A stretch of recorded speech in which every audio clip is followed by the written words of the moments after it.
Good afternoon everybody, Dave the Maverick Beekeeper. This video actually isn't about bees. So today, temperature's pretty good. We're now at approximately 25 degrees. So what I'm talking about this morning is development of bee gardens. Certainly my garden initially, about 3 months ago, was empty. There was nothing in it. So we had nothing in the beds, no flowers whatsoever. So I've had to try and go as quick as I can to develop it to be bee friendly. So some of the advice that I've got, or should I say subject material that I've researched, and I came up with a book, which is this one, which is the Haynes Bee Garden. Now it's not a definitive guide to constructing a bee friendly garden, but this is what I've come up with so far.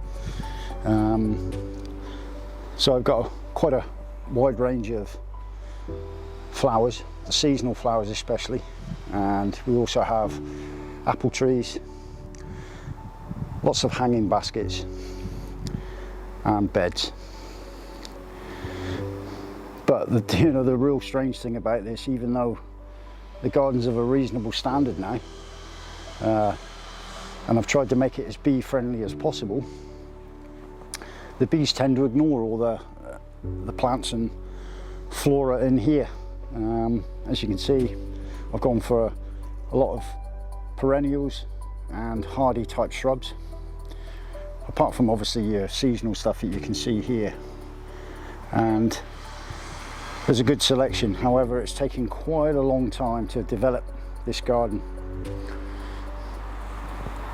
So water source for the bees if they need it, lots of types of rhododendron.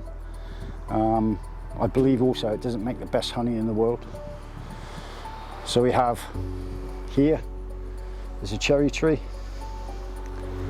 and just close to the hive there's a plum tree. So again, I'm trying to vary the plant species so that bees get a good chance of collecting resources from here. But it would seem that, as I said to you before, they've not bothered. They've mainly gone to the allotment, which is up the road slightly.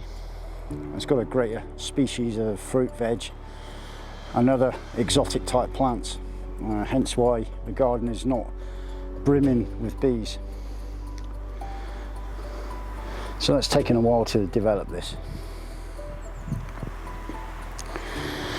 So hopefully in time, everything is going to be as I want it.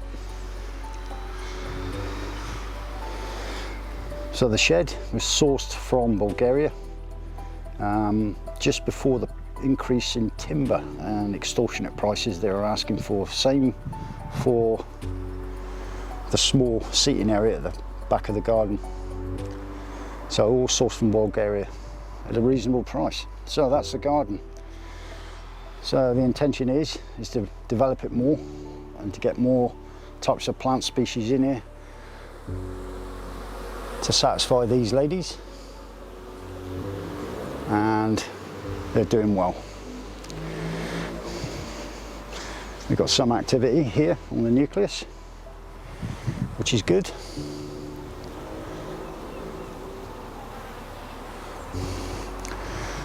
And as a small update, we're actually inside the nucleus today, and the supersedure cell has emerged, but we haven't found the queen.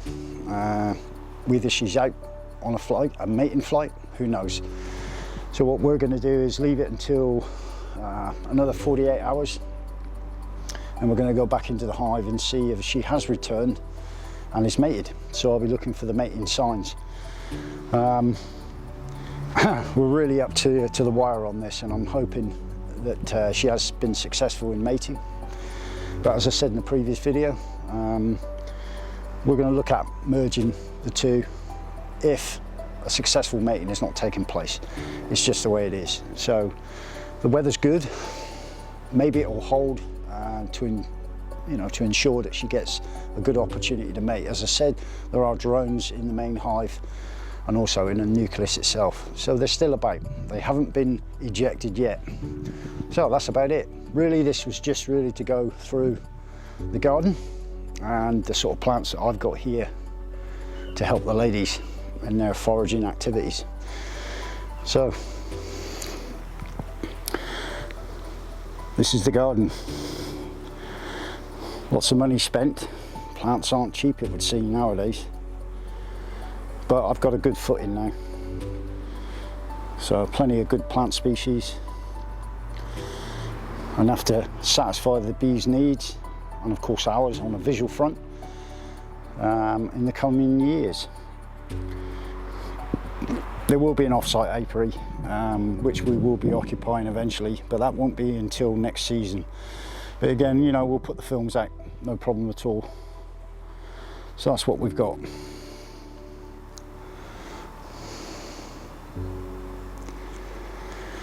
It was a quick video, really just to give you a heads up. So Thursday we'll be going back into the nuke, so I'll put that on film just to let you know what's happened and whether the queen has mated.